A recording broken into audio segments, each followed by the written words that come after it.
This year, I'm going to really challenge myself on the bike. While I had a fun time doing the 50th anniversary of Ragbri and my usual Bike MS ride, this time it was down in Florida, I didn't really focus much other attention on the bike last year. I allowed any little intrusion to quickly take me away from either getting out on the road or doing training sessions inside. But this year, I have a big challenge that I'm setting for myself, and I want to have you along for the journey. Hey there, I'm just another John Q. Public on a bike, a Joshua Q. cyclist, if you will. That's the JQC. Clever, right? Well, a little bit. I'm not a pro, I'm not an expert, heck, I'm not even a bike mechanic. So why am I sitting here talking to you about cycling and the journey I set myself on? I'm one of who knows how many out there who love to ride their bike, go fast, and want to challenge themselves on the bike, but isn't a racer. There's no team, a fancy bus, a group of trainers, mechanics, big budgets, or any of that. Just someone who gets that thrill of freedom on the bike and wants to challenge themselves for something new. But let me rephrase something real quick. I don't think intrusion was the right word. Most of the time I was called away from the bike, it was to provide support or spend time with others, helping friends with what they needed. And I did this willingly and happily, and I don't regret being there for them or with them. So yeah, I guess those weren't really intrusions, but alternatives. But anyway, back to not riding. And I hear you. If you love it, then why did you not ride? Well, when life gets busy, excuses are easy to come by. Yeah, I know that sounds like an easy cop-out, but it's true. Being able to spend time with others can be difficult, and when it came down to it, I was putting others ahead of myself. It's not to say I did anything begrudgingly or with ill will or anything like that. I willingly made the choices, and I stand by that. What I didn't do, though, was to make sure that I was balancing out attending what others needed while keeping my needs in mind as well. The downside to offering myself and my nuggets of free time was that I didn't have my opportunities to recharge and re-energize myself. Like so many others, cycling is my happy pills. Are my happy pills? Cycling and happy pills. We'll just leave it at that. Spending time out on the road, watching the world go by, detached and free. I love looking down and seeing the mechanics of the bike working under me, human-powered speed and excitement. Being out on the bike gives me the ability to switch off and clear my head. Something's bothering me, I can't quite figure out how to handle the situation, I'm feeling stuck or just feeling overwhelmed. Hop on the bike, spin it out. Cycling is so good for my mental health, and I learned last year that it has more of an impact than I was realizing. Although there are others in my life that kind of knew that already. But sometimes in life we get distracted, and things like getting away on the bike takes a back seat to everything else going on, and then a new routine is started. Breaking those new habits can be daunting and a little anxiety-laden. What used to be routine, say going out on an expected ride, has now turned into, who do I disappoint by not being there because I'm out on the bike? Some might say that that fear was always present because your previous riding was still taking time away, and I understand that. But I think that going out on the bike during those times was an expected act, right? Like schedules were formed based on that understanding, because that was the routine. But when that understanding or that routine is changed to something new, other things start getting scheduled as priority, and that's when it becomes more difficult to then tell your mate that you want to go out on the bike. All that can be okay as long as we maintain some sort of balance between these external elements, and that's where I failed. Because of time off the bike, not only has my power taken a hit, but my overall fitness has also not been the greatest. Go figure. Well, what happens when fitness takes a hit? Well, you get another hit to your mental well-being. It's all connected. I do enjoy completing the training sessions on Sufferfast and doing the virtual group rides. But because I wasn't training for anything specific, it was easy to just write off a session or not hurry in the morning to make it to one of those virtual group rides. So, as you can see, I didn't fully embrace my why, and I suffered for it. Why I love going out on the bike. Why I always feel elevated after a ride. Why I get on the bike. By not embracing my why, I lost my path with cycling. That being said, I was still soaking in all of the videos and podcasts about cycling. I was living vicariously through those cyclists, but all that does is provide a quick breath and a break. No amount of watching someone else enjoy the action you enjoy will fill the gap that has been formed. I try to handle myself calmly day to day. I try to approach situations with a chill, it's going to be okay approach. Being flexible and going with the flow is such a key element in my 9-to-5 mindset, and I think I wear that well. Normally, I've built a career on that life approach. What I found the last few months of last year was that my default approach was working at work, but it was draining me by the end of the day. That evening commute was my transition from, it's all good, let's handle whatever happens, energy, to, I'm just tired, I don't have the patience for quick changes or to make too many decisions. So, let me take another quick sidestep here. I'm not trying to say that spending time with loved ones wasn't fulfilling or was something I wasn't looking forward to. It's quite the opposite. They are what helped keep me going day to day. Home was that safe space. I didn't have to wear that mask of thumbs up, all good, but I could just be myself and just be. What I didn't like, though, was that because I was exhausted and mentally drained, I didn't feel like I was being a good partner, and instead was just dumping my issues their way. I know, partners are there to be the support and hold each other up, so stop thinking you were a burden type of thing. I mean, that's easy to say, but it can be difficult to believe, especially when they're going through rough times themselves. And during that time frame, there were several other elements weighing on everyone. Timing was just too perfect there, and all in the wrong way. That's all to say that being off the bike and damaging that routine that I had, forgetting my why, all culminated into a rough couple months, and I was done with that. I needed a change. So that's the not so short story as to how I decided to set a fairly big goal for 2024. At least it's a fairly big goal for me. So the goal? Well, I want to see how close I can get to qualifying for the 2024 Gran Fondo National Championships. You see, I've never cycled competitively. I can be competitive in things, but I've never ridden competitively. All my riding has been for fun, exercise, and to challenge myself against, well, really just myself. The only timing chip rides that I've done in the past have been for the Armed Forces Cycling Challenge. And even then, I'm not competing against anyone else, just against the clock and my own self-given goal of how many laps I want to accomplish. Everything else has been either rides with friends or fundraising. Now, I realize that a Gran Fondo isn't like a regular road race or a crit, but that doesn't mean it isn't competitive, challenging, or that it's going to be easy. I've done rides that could be considered Gran Fondos, namely the MS rides because of the distance. The difference here is that we'll be having timing chips on our bikes for some timed segments throughout the course. And so unlike a regular road race where it's all about who crosses the finish line first, a Gran Fondo focuses on 4 timed sections throughout the course. The final time across the finish line isn't what determines your standing, but how you accumulated time in those 4 sections. Not only that, but participants are also split up into age groups, so a 45-year-old isn't competing against a 21-year-old. So really, out of the whole course, it's just those 4 timed sections that are the most important.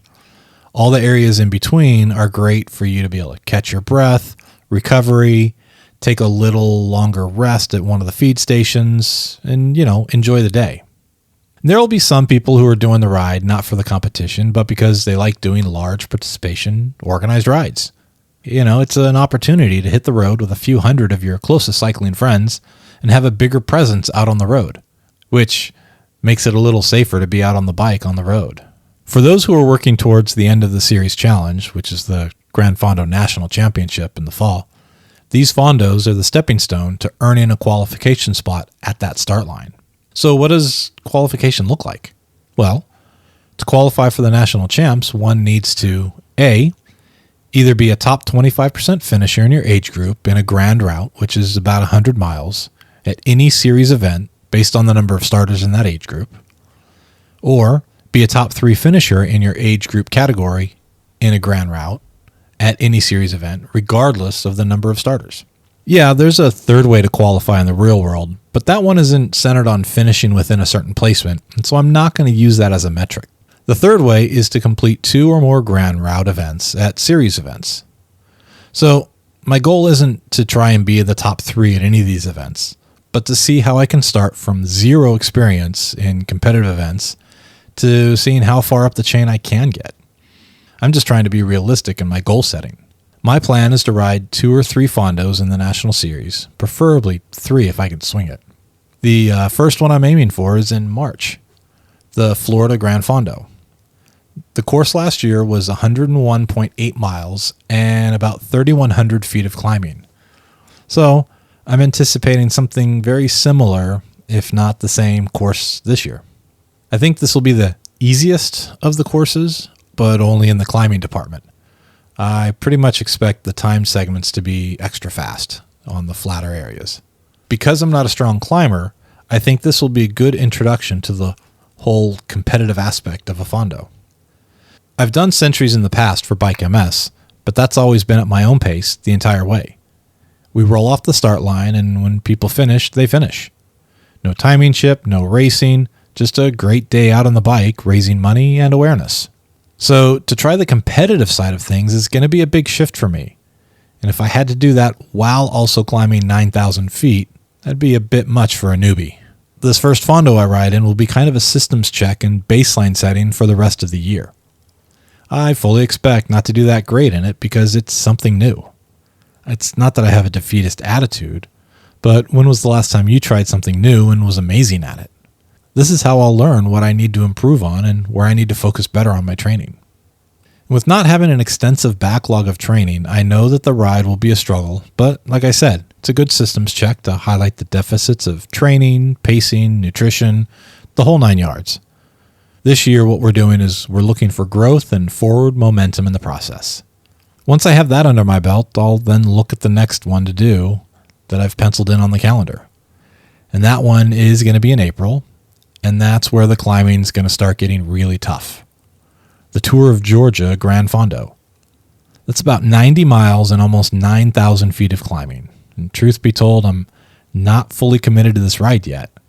It's only a month after my first fondo, and I don't know if that will allow enough time for me to reevaluate my training and make any significant or noticeable progress. So yeah, it's a compressed time frame from one to the next, but maybe that'll help keep things on track. I don't know. And while that sounds nice, I don't know if I'd bet the farm on it. Already this year, I haven't been as laser focused on the training as I was hoping. And I think I know why. I hadn't registered for the first fondo until very recently, and so it was still something that was just kind of out there in the future at some point. I'm terrible about that thought process. I can't count how many times I've thought, oh, that's far away. I'll worry about it when it gets closer. Problem is that event then pops up and boom, I've done nothing to prepare or get tickets for, or I've scheduled something else. Or, as often is the case, I forget about it entirely until the day after and I see everybody talking about it. And so because of that, it's made it easier for me to take time off of the bike here and there. Like I said, excuses are very easy to come by. So I'm torn about the second ride, given the kind of short time frame after the first. It's something I need to sit down and really think hard about after Florida. But the third one that I'm looking at is further down the road in July in Asheville. For that, we're looking at about 8,600 feet of climbing over 100 miles. The 3 main climbs on this route are a little spread out, kinda. The first 2 climbs are in the 30 and 40 mile portion of the route, back to back kind of. The first climb is about 4.5 miles, while the second one looks to be about 6 miles. The final main climb on the course is over 7.5 miles and about 1,800 feet right there. This is happening at almost the 80-mile section of the route, so that's going to be some tiring climbing for sure. This could be the one that kills me. The Georgia route is similar with climbing, maybe 100 feet more, but the 3 main climbs are front-loaded in the course, having completed them by the time you get to the 35-mile-ish portion of the route. So knock those out early and kind of enjoy the rest of the ride. But I have a lot of work cut out for me. I've looked at a few other series events as backups, just in case I'm not able to make the April or July one.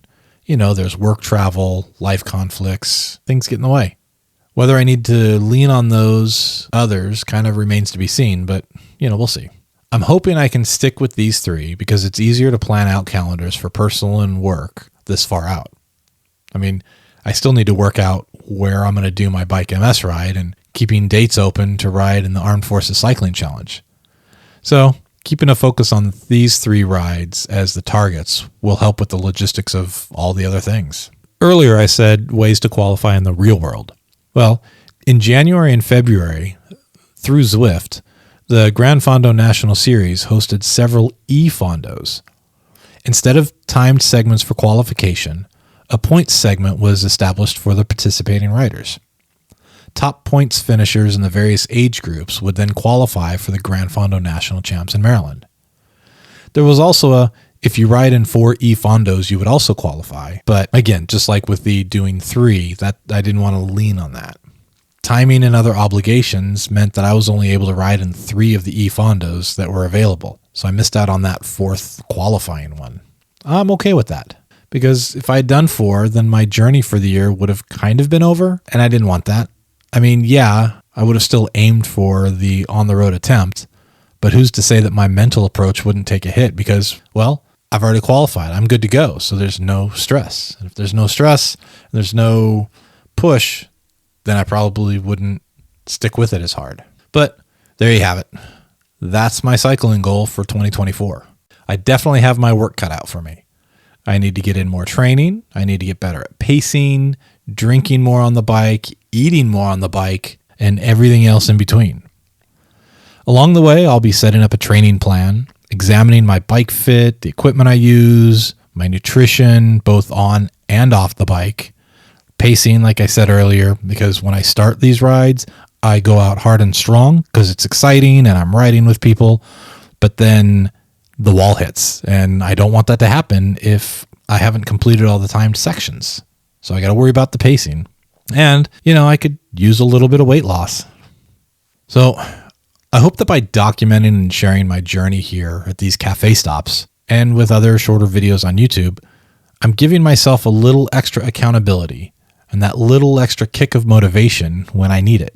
I know I'm a pretty average cyclist, and I'm going to be going up against people that have been training for these for years. I don't have that competitive riding background like they do.